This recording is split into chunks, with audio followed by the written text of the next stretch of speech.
has gained new power and made its way through the federal government over the last several weeks.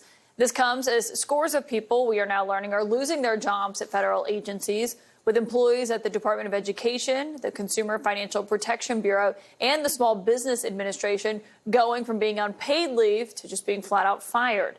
This is the first wave of President Trump and Elon Musk's efforts to drastically shrink the federal workforce. And it comes as the president's nominee for the Secretary of Education told senators on Capitol Hill today that she's on board with shutting down the department she is tasked to lead. And I am really all for the president's mission, which is to return education to the states.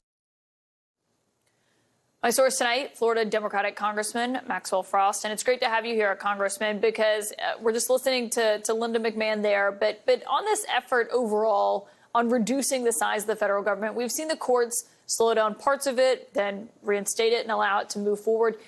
As a member of Congress, do you believe that your party, that Congress is doing enough to oversee these decisions?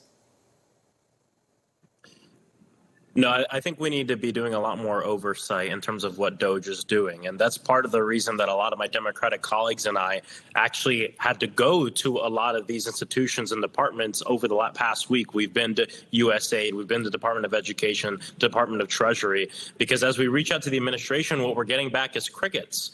And as I speak with a lot of my colleagues who have been in Congress for a long time, this is completely abnormal. We should all be concerned about the fact that Elon Musk and his small team of DOGE, coders have absolutely zero oversight. There's no one looking over the work they're doing to make sure that, of course, there's no conflict of interest, but that it's also being done in the right way.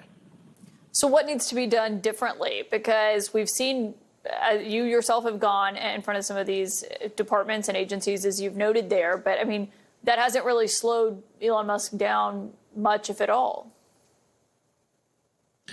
The president needs to cease this entire DOGE operation. And if he wants to make drastic cuts to the federal government, if he wants to move forward with this Project 2025 agenda, he needs to come to the United States Congress. But there's a reason why he's not coming to Congress, and it's because he knows that he doesn't have the votes. Members of his party are not going to vote to get rid of the Department of Education, which means, and a lot of people don't know what this means, getting rid of things like Head Start, getting rid of grants that help feed children in schools, getting rid of grants that help us educate people in rural communities that are more disconnected from their school district, special education programs. These are the programs that are at risk with DOGE and Donald Trump. And so what we really need as well is some of these congressional Republicans who purport to be moderates to step up so we as Congress can do something. But on the Democratic side, we're going to continue to fight hard, work with groups on the outside on litigation. We have a new task force and rapid response task force to make sure the American people know exactly what's going on and what programs are being targeted. A lot of times people don't understand exactly what a department does, but they know what Head Start is. They know what the school lunch program is. And that's what we need to keep talking about. I think some Republicans, I don't know, Trump might get the votes. I think he just maybe doesn't feel the need to go to Congress because they're not even trying to say that they would like oversight of this from a lot of Republicans. And you know, what's clear is that Democrats disagree with how Trump and Musk are going out and making cuts and trying to reduce bloat in the federal government. But do you think, given we've seen the American people say, yeah, I'm on board with that. Do you think your party has offered enough or any alternatives for how to reduce waste in the federal government? Yes, we have. We've been talking about this over the last several years, especially on the House Oversight Committee.